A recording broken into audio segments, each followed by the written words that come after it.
Before diving into this incredible story, remember to subscribe to the channel and turn on notifications. Here, every story has something to say, and you won't want to miss a single one. Night was falling on Washington, D.C., the streets bathed in the yellow glow of streetlights. Two patrol officers, Connor Blake and Ethan Miller, walked the avenues with a mixture of routine and arrogance. That evening, they spotted a car stopped near a closed cafe.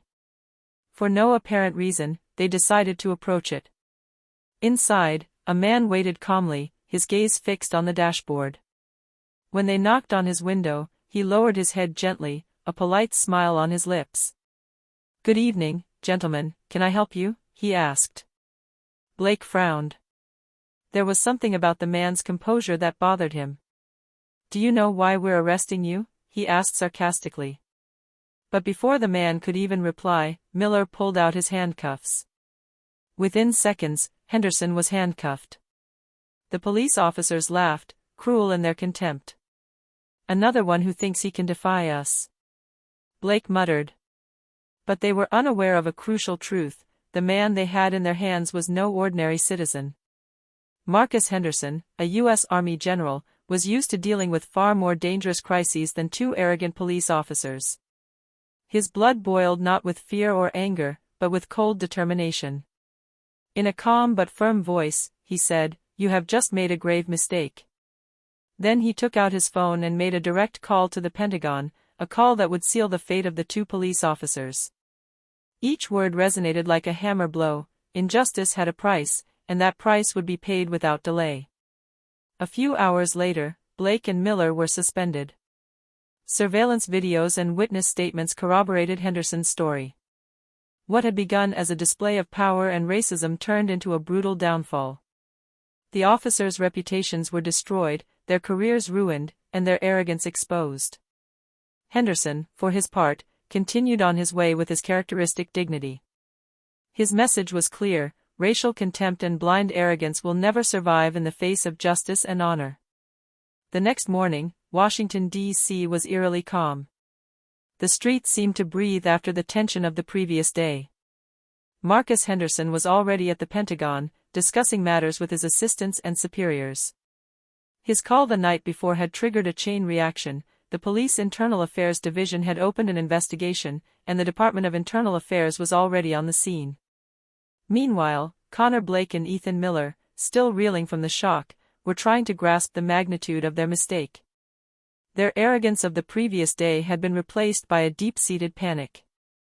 Surveillance camera footage, capturing every gesture, every word, had circulated through the upper offices.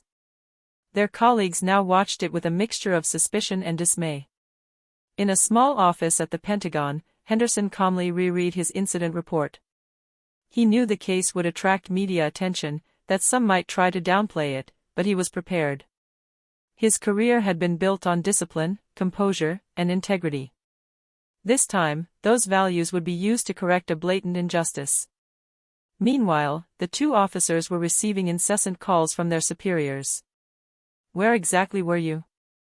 What happened?" The questions came one after another, but each answer seemed to sink them further. Their world of power and control was crumbling before their eyes. And in the midst of this storm, Marcus Henderson remained impassive. He knew that justice wasn't always swift, but it always reached those who ignored it. The Pentagon had already begun taking action: immediate suspension, a full investigation, and severe disciplinary sanctions. As the morning wore on, a feeling of quiet revenge settled in the general's mind. He hadn't sought to humiliate, only to restore the truth. But in the corridors of the police, the story was already becoming a warning: hatred and racism had a price, and it had just been paid. Connor Blake and Ethan Miller had barely slept. The images from the previous day, their humiliating words, and the handcuffs tightening around a general's wrist, replayed endlessly in their minds. But the worst part wasn't the personal shame, it was the storm that was brewing. At the police station, the phones rang incessantly. Calls from Internal Affairs, the mayor's office, and even anonymous journalists were making the situation spiral out of control. Their colleagues avoided them, some whispering in the hallways, others displaying silent contempt. Blake realized that every gesture, every word from the previous night would be scrutinized. Meanwhile, Marcus Henderson was waging his own battle. He had decided not to let this matter end with a mere suspension. In his Pentagon office, he drafted an official letter, detailing the incident, reaffirming the values of the military, and emphasizing the seriousness of the two officers' conduct. Every sentence carried weight, every word was a legal and moral weapon. When the afternoon arrived, the police officers were summoned for their first official hearing. In a cold, impersonal room, Blake and Miller sat facing an investigative committee.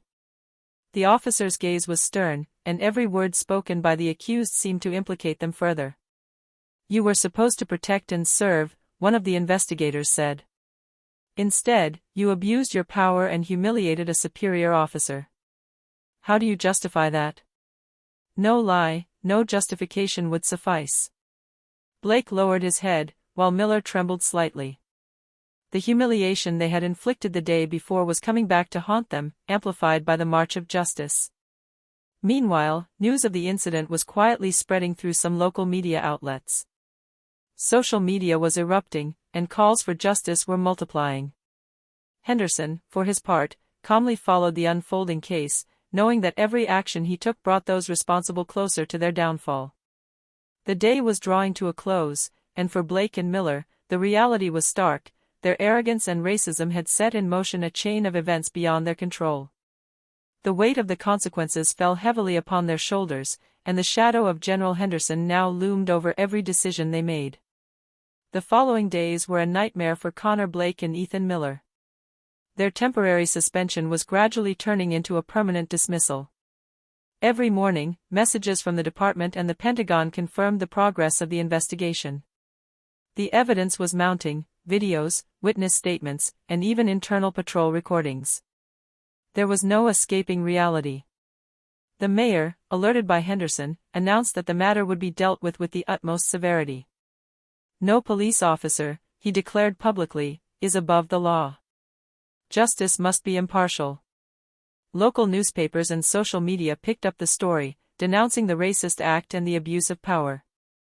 The names of Blake and Miller were now circulating everywhere, associated with humiliation and public outrage. Meanwhile, Marcus Henderson wasn't just watching the media storm unfold. He was working in coordination with investigators, providing every detail of the incident and emphasizing the importance of discipline and honor in all law enforcement agencies. He wasn't just seeking punishment, but sending a message: injustice, in any form, would never go unpunished. One morning, Blake and Miller were summoned for a final interview. The two men, visibly nervous, entered a room where investigators were waiting with thick files. Their once promising careers now hung in the balance, dependent on a few decisions completely beyond their control. After reviewing all the evidence, the investigator began, fixing them with a stern gaze: "The department has decided to terminate your employment. Your actions are inconsistent with our institution's standards." The shock was immediate. Blake tried to protest, but every argument fell flat in the face of the irrefutable documentation and testimonies. Miller bowed his head, realizing that their arrogance and racism had led to an irreversible downfall. At that precise moment, Henderson observed the situation from afar, not with vengeance, but with the cold satisfaction of someone who knows justice has been served. His intervention had been precise, measured, but devastating for those who had dared to abuse their power. The story spread like wildfire through the streets of Washington. The lesson was clear: arrogance and racism will never prevail against honor and justice. For Blake and Miller, the fall had begun, and there was no turning back. News of Connor Blake and Ethan Miller's dismissal spread quickly throughout Washington. Social media erupted, with local news outlets reporting the story with a mixture of shock and anger. Hashtags denouncing police racism and abuse of power circulated throughout the city, and soon, national newspapers began covering the story. For Henderson, this media exposure was no surprise. He knew that truth had a power that authority alone could not guarantee. In his Pentagon office, he followed every article and every post, but remained calm. His mission was not to boast, but to ensure that justice was not only served, but also understood by all. For their part, Blake and Miller had become outcasts. Their colleagues avoided all contact, and even their closest friends began to distance themselves. Every public appearance was now met with disapproving looks and hostile comments. The consequences of their actions were evident in every aspect of their lives. Tensions mounted when meetings were held with community groups and city representatives. The mayor insisted that this type of behavior would not be tolerated under any circumstances.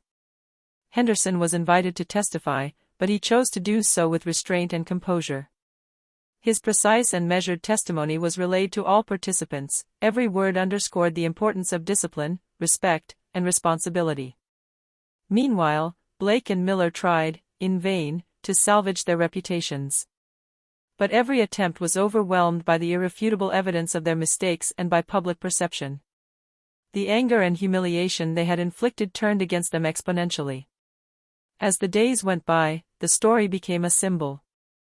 Local communities began to organize discussions and workshops on racism in law enforcement, and Marcus Henderson's name was cited as an example of courage and determination to uphold justice. In the quiet of his office, Henderson knew this wasn't the end. The company had just sent a powerful message: justice and honor always triumph over arrogance and injustice. Connor Blake and Ethan Miller refused to give up. Despite their suspension and the fall in their reputation, they believed they could turn things around. They hired lawyers, prepared public statements, and hoped that media sympathy might ease the anger directed at them. Their first public appearance was disastrous. At an impromptu press conference, Blake tried to downplay the incident, calling it a misunderstanding and misinterpreted gestures. Miller nodded awkwardly, visibly nervous. But every word they uttered only fueled public anger. Cameras showed disappointed and indignant faces, and social media reacted instantly, denouncing their arrogance and racism. Meanwhile, Marcus Henderson was monitoring the situation with strategic vigilance. It wasn't simply a matter of letting justice take its course, it was crucial to ensure the lesson was clear and lasting. He drafted a statement, disseminated through the Pentagon, emphasizing the importance of upholding the core values of the military and society. Every sentence was designed to remind everyone that the abuse of power has irreversible consequences. The following day, Blake and Miller's lawyers attempted a legal approach, seeking to challenge the suspension and minimize the media impact. But the evidence was overwhelming: videos, witness statements, and official reports piled up against them. Even their colleagues, who could have testified on their behalf, now refused to defend them. Henderson, calm and methodical, did not intervene directly, but his influence was felt through the rigor of the investigation and the clarity of the evidence presented. He knew that true justice lay not in vengeance, but in accountability and transparency. By the end of the week, it was clear that Blake and Miller could not recover their position or their reputation. Their attempt at redemption had only amplified the impact of their actions, showing everyone that arrogance and racism came at an unavoidable price. In his office, Henderson considered the broader implications. The case had already sparked a national debate about racism in law enforcement and the importance of holding individuals accountable for their actions. He knew the road to real change would be long, but this symbolic victory was a crucial first step. The lesson was now clear: no one is above justice, and every abuse of power sooner or later finds its punishment.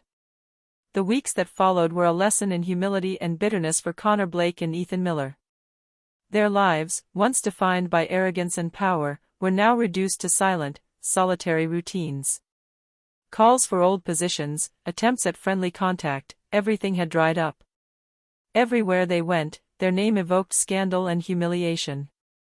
For the public, the case had become a symbol of unwavering justice. Local communities organized conferences, workshops, and discussions about reforming police practices and institutional racism. Henderson, discreet but attentive, participated behind the scenes, offering advice and testimonies on the importance of respect and accountability. His stature and integrity inspired a new generation of police officers and citizens to demand ethical conduct. In his office at the Pentagon, Henderson regularly received reports on the implementation of new training programs and policies designed to prevent future abuses. He wasn't seeking glory, but real transformation.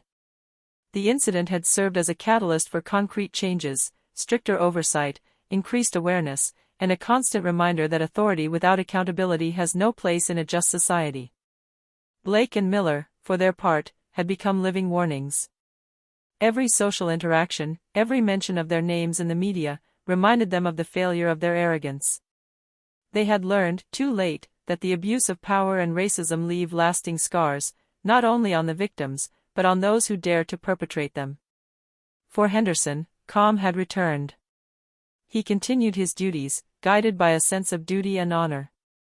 But this silent victory carried a universal message: justice, when exercised with discernment and integrity, can destroy injustice and right wrongs, even in the face of the most blatant arrogance.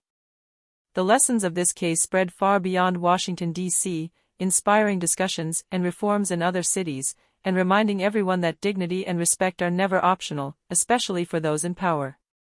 Connor Blake and Ethan Miller now lived in a reality that crushed them. Every morning, they were confronted with the echo of their mistakes, comments on social media, disapproving looks in the street, and a complete lack of professional support. Their world, built on authority and arrogance, had collapsed like a house of cards. Psychologically, the fall was profound. Blake developed constant anxiety, even dreading leaving his house, while Miller sank into a silent rage, fueled by public humiliation and powerlessness. They had underestimated the power of truth and the impact of their actions. The humiliation they had inflicted on Henderson was now returning, amplified by justice and collective memory. Meanwhile, Marcus Henderson continued his work with calm and determination. But he no longer simply upheld justice, he became a mentor to young officers and an advisor on police reform. Through lectures, meetings, and outreach programs, he shared his experience and taught the importance of ethics, respect, and accountability. Henderson knew that justice wasn't just about punishment. It was about education, prevention, and transformation. Police trainees listened attentively to his stories of discipline and courage, understanding that power came with immense responsibilities and that the abuse of that power could destroy careers and lives. Blake and Miller, despite their efforts to rebuild their lives, had become a living example of what society rejects: arrogance and racism. Every mention of their names reminded everyone that privilege without responsibility is dangerous and destructive. For Henderson, this situation reinforced his conviction: true strength lies not in intimidation or fear, but in dignity, justice, and integrity. His influence now extended beyond the Pentagon, touching lives and shaping the future of those who had the power to serve and protect. The message was clear: justice, combined with morality and courage, could change lives and inspire lasting change. Exhausted by weeks of shame and public condemnation, Connor Blake and Ethan Miller decided to attempt one last defense. With the help of their lawyers, they prepared a series of statements for the media and the courts, hoping to reverse their downfall. They relied on sympathy, downplaying their actions, and public confusion regarding the magnitude of the affair. The press conference was tense. Blake spoke, his trembling voice betraying his nervousness. He spoke of a misunderstanding, a misinterpretation of events, and misjudged actions. Miller tried to support his claims, but his discomfort was palpable. The relentless journalists asked pointed questions, showing the videos and damning witness statements. Every sentence spoken by the two officers seemed to backfire. Meanwhile, Marcus Henderson was closely monitoring events. He wasn't supposed to intervene directly, but he knew the moment was crucial to remind the public and those in charge of the investigation of the lesson. He sent an official statement to the Pentagon and the media, reaffirming the facts and the seriousness of Blake and Miller's actions. Every word reinforced the transparency and integrity of the investigation. Social media reacted instantly. Attempts to manipulate the police officer's image failed completely. Internet users, witnessing the truth through video evidence and eyewitness accounts, expressed unanimous outrage. Hashtags denouncing arrogance and racism went viral, and calls for irrevocable sanctions were unanimous. Blake and Miller then realized that all their attempts to escape the consequences were futile. Their last hope had just crumbled. The whole world seemed to confirm what the Pentagon had already decided: their careers were over, and their reputations irreparably tarnished. In the quiet of his office, Henderson observed this final defeat with quiet satisfaction. It was not about personal vengeance, but about restoring justice. His role was not merely to punish, but to demonstrate that ethics and honor always triumph over arrogance and injustice. The case became an emblematic example of responsibility and public morality. The truth always triumphs in the end, and abuses of power never go unpunished. After their final public defeat, Connor Blake and Ethan Miller had to confront the reality of their shattered lives. Job offers vanished, former colleagues avoided them, and every attempt at social reintegration was met with a wall of incomprehension and mistrust. Their past arrogance had left deep scars, and the weight of their actions was becoming increasingly difficult to bear. Blake sank into deep introspection. He began to understand, too late, that power without responsibility leads only to ruin. Every memory of the incident with Henderson haunted him, the general's implacable calm, the dignity with which he had set the record straight, and the inexorable destruction of their careers. Miller, for his part, was consumed by a silent rage, but this only served to deepen his isolation. Meanwhile, Marcus Henderson continued on his path with determination and humility. The case had enhanced his reputation, not only as a respected general, but as a moral and ethical symbol.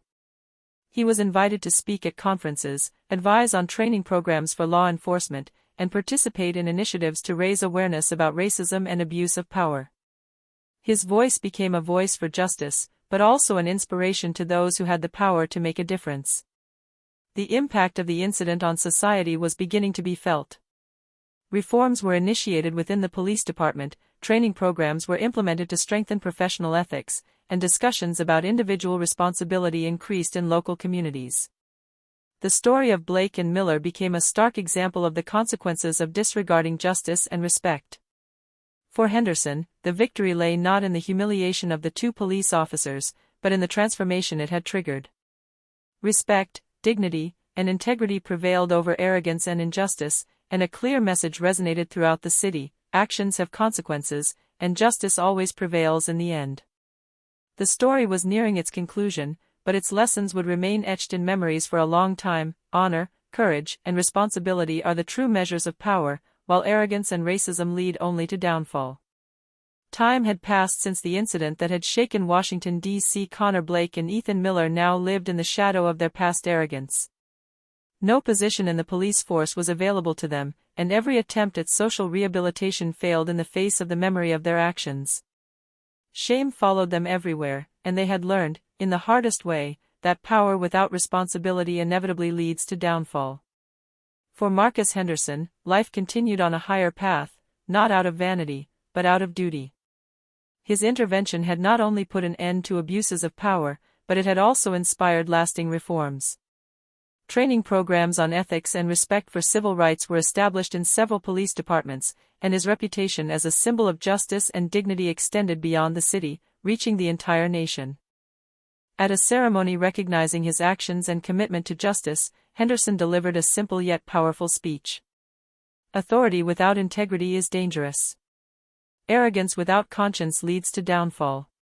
But justice, truth, and respect transcend everything, and they are the foundations of a society that aspires to fairness. May this story remind us that each of our actions has consequences, and that dignity and courage are the true markers of strength. Blake and Miller, now forgotten in the corridors of the police force, served as a constant warning: contempt, discrimination, and abuse of power cannot prevail against justice and honor. Public opinion had learned the lesson, and their downfall became a touchstone in discussions about professional ethics and accountability. For Henderson, it wasn't glory that mattered, but the lasting impact of his actions. His career, reputation, and influence were now synonymous with justice and morality, and he knew that, through this experience, he had helped to build a precedent: truth and accountability always prevail, and no one is above justice. The story ended there, not with revenge, but with a timeless lesson: respect, discipline, and integrity are the true forces that shape the world, while arrogance and injustice crumble sooner or later.